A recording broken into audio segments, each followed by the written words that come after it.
Les lois électorales en passe d'être révisées au Niger.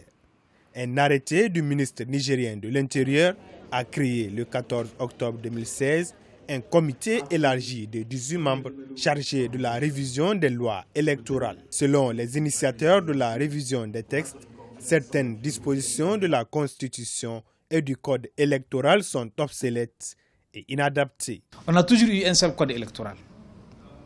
Parce que dans la Constitution, il est dit que les élections sont régies, les élections de façon globale sont régies par une loi organique.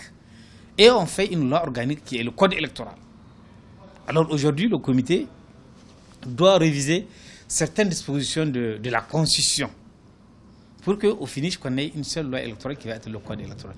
Et il suffit juste de dire que les élections, qu'elles soient présidentielles, législatives ou locales, il suffit juste de dire qu'elles sont régies par une loi organique. Ce comité a comme mission principale la révision de certains textes se rapportant à l'organisation des élections au Niger, dont entre autres la Constitution, la loi organique relative à la Commission électorale nationale indépendante CENI, ainsi que celle portant régime général des élections présidentielles, locales et référendaires seront aussi revues.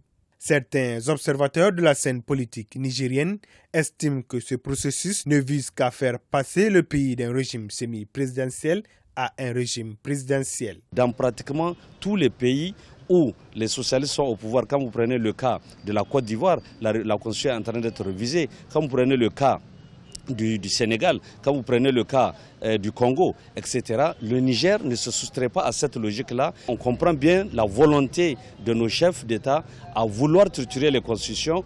Et au Niger, d'ailleurs, les signaux étaient donnés lorsque le président de la République a fait sa main tendue avec le MNSD Nassara. L'opposition parlementaire qui devait être représentée dans ce comité par 2 personnes a, elle, décidé de ne pas participer. On note aussi l'absence de la société civile et des partis politiques non affiliés dans ce processus de révision des lois électorales au Niger.